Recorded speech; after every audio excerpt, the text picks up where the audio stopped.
We're going to get back to the leak story, but meanwhile, another major story we're following tonight. The North Korean threat could be expanding beyond nuclear warfare. Cybersecurity experts are warning that the rogue regime could be behind that global cyber attack that held at least 300,000 computers hostage in over 150 countries starting on Friday, the largest online extortion attack ever recorded. Joining me now is former Info Operations Officer for the Royal Australian Navy Commander Greg Keeley and RSA Advanced Cyber Defense Senior Director Peter Tran. So, Peter, was this a North Korean attack?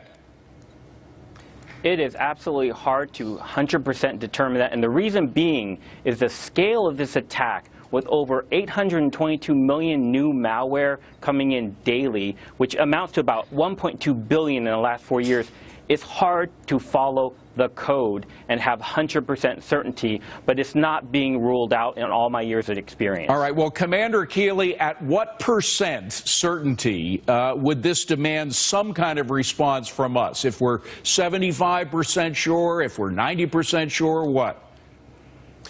Hey, David, look, I think that's that's the billion-dollar question in this instance. I think the Google guys have found the Lazarus group link, which is obviously tied to North Korea. But I agree with Mr. Tran that there is a great difficulty following the code in this instance. But I think if, it seems to me this has been somewhat of an amateur hit. If you look at it from a criminality perspective, the whole concept or the whole idea of ransomware is to raise money, to extort money out of people. They've hit, as Ms. Tran said, about 800 million people or whatever the figure is.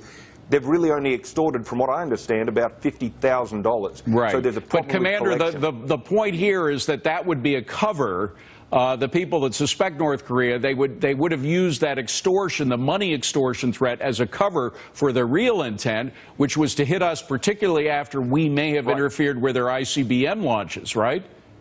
Precisely, and that's, I guess, part of my point is that if this was actually a ransomware attack, these guys would actually be trying to get funds or extort money out of people. They haven't been doing that. Well, Greg, they haven't been delivering the codes. Go ahead, Peter.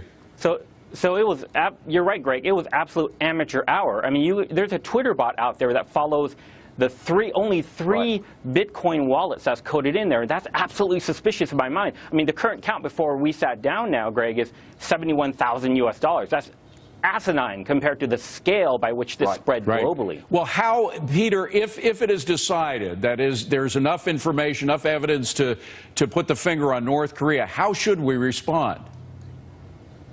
Well, this is a very, very tricky situation because you can have a number of situations and a couple of variables need to come together. First, there needs to be a more high credible smoking gun. I mean, with ransomware, it's like coming up to your car and someone locks you out. You look down, your wheels are gone, and all of a sudden someone's pouring cement in your gas tank. So to have it pinned on a nation state, either China, North Korea, Russia, you name it, we have to have more than 1, 2, 3 variables to have any kind of strategic action to plan. But, Commander, this should not, we only have 10 seconds, this should not stop us from interfering in any way we can with their ICBM launches, right?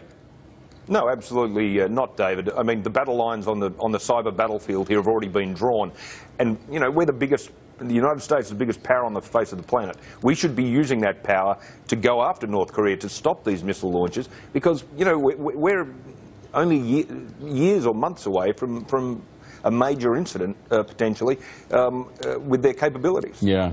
Commander Greg Keeley, Peter Tran, I wish we had more time, but because of the breaking news, we don't. Thank you for being here. Appreciate it.